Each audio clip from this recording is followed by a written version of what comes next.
মমতা ব্যানার্জির আমলে এই বাংলায় সারা বাংলা জুড়ে অবৈধ ভোটার কার্ড, অবৈধ আধার কার্ড এবং অবৈধভাবে বাংলাদেশিদের থাকা, খাওয়া, কাজ করার ব্যবস্থা করে দিয়েছে। এই সরকারের কাছে কত সংখ্যা আছে আমার জানা নাই, কারণ এই সরকার এসআর যখন হচ্ছে তখন বলেছিল 1.5 কোটি 2 কোটি বাংলাদেশি আছে, রোহিঙ্গা আছে, তার কিন্তু এখনো খোঁজ আমরা পেলাম না। এটা ভেবে মনে করলাম আর পাঠিয়ে দিলাম, যেন প্রশাসনকে একটা ডিসক্রিশনারি পাওয়ার দিয়ে দেওয়া হচ্ছে, তুমি মনে করলে সবকিছু করতে পারো, এটা কিন্তু যেন না হয়। এই অবৈধ অনুপ্রবেশকারীকে বাংলাদেশের তারাও এই আওয়াজে, এই বাতাবরণে যেন বৈধ নিরপরাধ কোনো মানুষের বঞ্চনা হবার সুযোগ না থাকে। আইনিভাবে কেউ বাইরের দেশ থেকে সেখানে কাজ করবার ইচ্ছা প্রকাশ করে, তাহলে ওয়ার্ক পারমিট সেটা কথা ভাবতে পারে।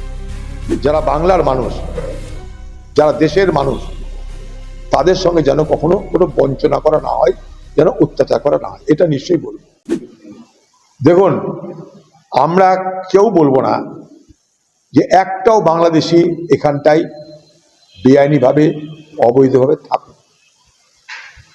ভারতবর্ষের পার্লামেন্টের প্রথম মমতা ব্যানার্জি নিজে বাম আমলে অনুপ্রবেশকারী বাংলাদেশি, কৃত্রিম ভোট, কৃত্রিম ভোটার এর প্রতিবাদ করে বলেছিলেন আইডেন্টি কার্ড চালু করো। মনে করে দেখুন, সেই মমতা ব্যানার্জির আমলে এই বাংলায় সারা বাংলা জুড়ে অবৈধ ভোটার কার্ড, অবৈধ আধার কার্ড এবং অবৈধভাবে বাংলাদেশিদের থাকা, খাওয়া, কাজ করার ব্যবস্থা করে দিয়েছে।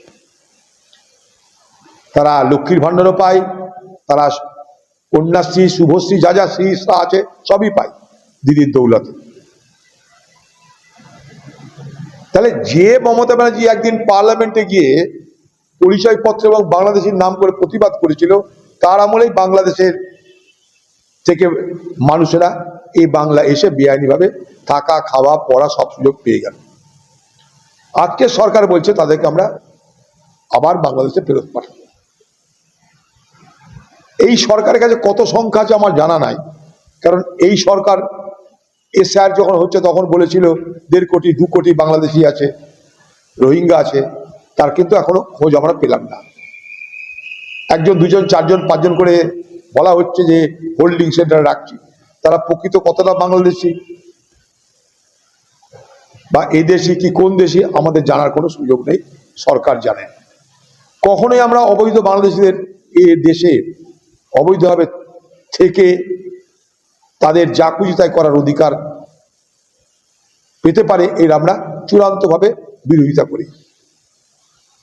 কিন্তু একটা কথা হচ্ছে এটাই যে এই বাংলাদেশি ধরার নামে যেন সাধারণ যারা ভারতবাসী, যারা বাংলার মানুষ, যারা দেশের মানুষ, তাদের সঙ্গে যেন কখনো কোনো বঞ্চনা করা না হয়, যেন অত্যাচার করা না হয়, এটা নিশ্চয়ই বলবো। কারণ কি, এখানে একটা দেখা যাচ্ছে যে মনে করলেই ডিটেনশন ক্যাম্প, মনে করলেই হোল্ডিং সেন্টার, মনে করলেই বাংলাদেশ তাড়ানো যেতে পারে, এরকম একটা যেন বাতাবরণ তৈরি হয়ে গেছে। ফলে কি হচ্ছে, মানুষের মধ্যে ভয় হচ্ছে, সংখ্যালঘুদের মধ্যে একটা ভয়ের বাতাবরণ তৈরি হচ্ছে। মনে করুন আজকে এসআইআর হলো, এসআইআর পর সেখানটাই ট্রাইব্যুনাল হলো, এখনো 5-7 লক্ষ লোকের নাম বাকি বাদ আছে, তারা তো আতঙ্কে ভুগছে।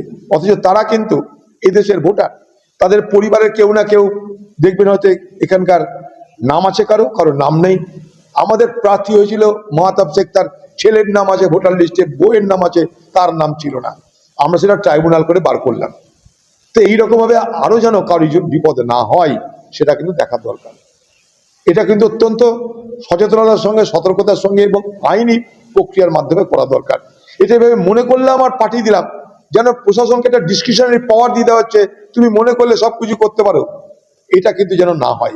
সবকিছুর মধ্যে একটা আইনি প্রক্রিয়া যেন থাকে। আর যদি প্রকৃত অর্থে বাংলাদেশিদের এখানে থাকতেই হয়, কোনো কারণে বাংলাদেশ এখানে রাখতেই হয়, বাংলাদেশিদের যদি রাখার কোনো প্রয়োজন হয় কোনো কারণে, যেমন ভারতবর্ষের বহু মানুষ বাংলাদেশে গিয়ে চাকরি করে, রুটি রুজি রোজগার করে, অন্য দেশেও যায়, সেরকম বাংলাদেশের যদি কেউ আমাদের দেশে এসে রুটি রুজি করার জন্য চেষ্টা করে বা দাবি করে, সেখানে যেন ভবিষ্যতে ওয়ার্ক পারমিট দেওয়ার কথা ভাবতে পারে সরকার। কারণ এমন অনেক কাজ আছে যেখানটায় শ্রমিকের